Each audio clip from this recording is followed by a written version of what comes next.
आपने देखना शुरू कर दिया है लाइव बिहार। मैं हूं आपके साथ असलम अब्बास। लंबे अरसे के बाद लालू यादव यानी कि राबड़ी आवाज पर एक बार फिर से मकर संक्रांति के मौके पर राजनीति का पारा गर्म दिख रहा है। लालू आवाज यानी कि राबड़ी आवाज 10 सर्कुलर रोड लालू यादव मकर संक्रांति के मौके पर बिहार का पारा कितना चढ़ाते रहे हैं। सर्दी में कितना राजनीतिक दही और चूड़ा का पकवान लोगों को पसंद आता था। ये सिलसिला बिहार में हमेशा राजनीतिक रूप से काफ़ी चर्चा का विषय रहा है और आज फिर एक बार फिर से ये जो है सिलसिला एक बार शुरू होने जा रहा है। मैं इसलिए एक बार की बात कर रहा हूँ कि पिछले 4 साल से राबड़ी आवास पर यानी कि लालू यादव का दही चूड़ा का भोज बंद था, परंपरा टूटा हुआ था।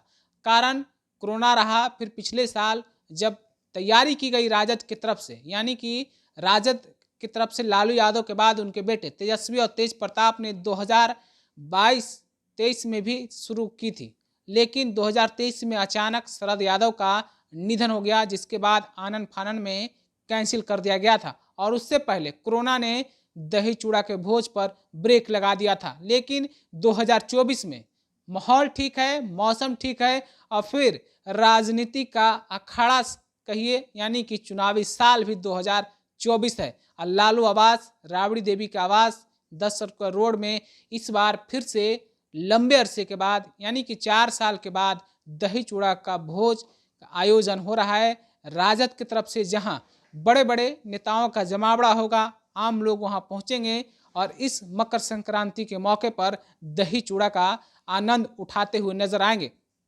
बात अगर दही चूड़ा की करें तो लालू यादव ने इस परंपरे को काफ़ी राजनीतिक रूप से हवा दी थी। दरअसल बात 1994-95 की है, जब लालू यादव बिहार के सत्ता में काबिज थे और खुद मुख्यमंत्री थे और लोगों से सीधा कैसे जुड़ाव हो जाए, संवाद हो जाए, इसी सिलसिले में उन्होंने मकर संक्रांति के मौके पर दही चूड़ा भोज का शुरुआत किया था, जो लगातार चल रहा था। लेकिन बीच में कोरोना काल के रहने के कारण या फिर और कुछ भी वजह से बंद हुआ था, लेकिन 2024 में फिर से चालू हो गया है। तो दही चूड़ा का भोज और बिहार की राजनीति आप आज जरूर देखेंगे। आज बड़े बड़े नेता आपको 10 सर्कुलर रोड के पास नजर आएंगे। इसके अलावा अगर बात करें भाजपा की तरफ से, तो भाजपा में प्रदेश कार्यालय में भाजपा की तरफ से भी दही चूड़ा भोज का आयोजन किया गया है।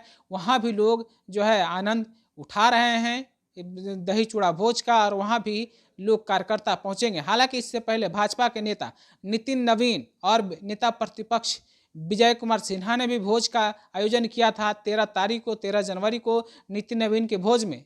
तो भाजपा के कई नेता पहुंचे भी थे, सम्राट चौधरी, ऋतुराज सिन्हा, इसके अलावा कई बड़े बड़े नेता इस भोज में पहुंचे और दही चूड़ा का आनंद उठाया। नेता प्रतिपक्ष विजय कुमार सिन्हा के भी आवास पर भोज का आयोजन किया गया था। वहां भी भाजपा के साथ साथ कई दल के नेता वहां शामिल हुए और दही चूड़ा भोज का आनंद उठाए। तो दूसरी तरफ लालू यादव का भोज है आज 10 सर्कुलर रोड पर।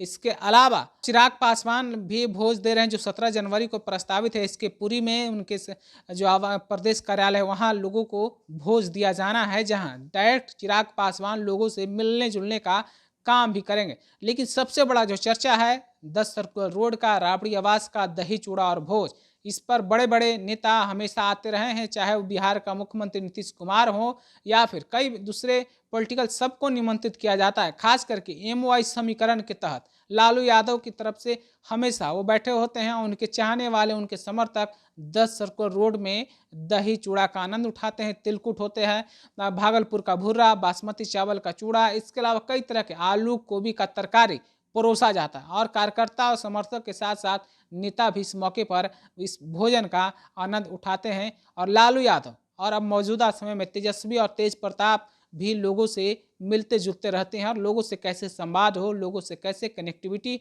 कायम की जाए, इसको लेकर कोशिश की जाती है। तो दही चूड़ा का भोज आज पटना में ये राजनीति में सबसे ज़्यादा चर्चा का विषय आज दही चूड़ा का भोज ही है मकर संक्रांति के मौके पर और सबकी नज़र 10 सर्कुलर रोड यानी राबड़ी आवास पर है। तो आप अपनी राय क्या रखते हैं मकर संक्रांति को लेकर, लालू आवास पर दही चूड़ा के भोज को लेकर? कमेंट के रूप में हमें जरूर बताइए। तब तक के लिए बने रहिए लाइव बिहार के साथ। आपका धन्यवाद। लाइव बिहार यूट्यूब पर सब्सक्राइब और फेसबुक पर लाइक जरूर करें।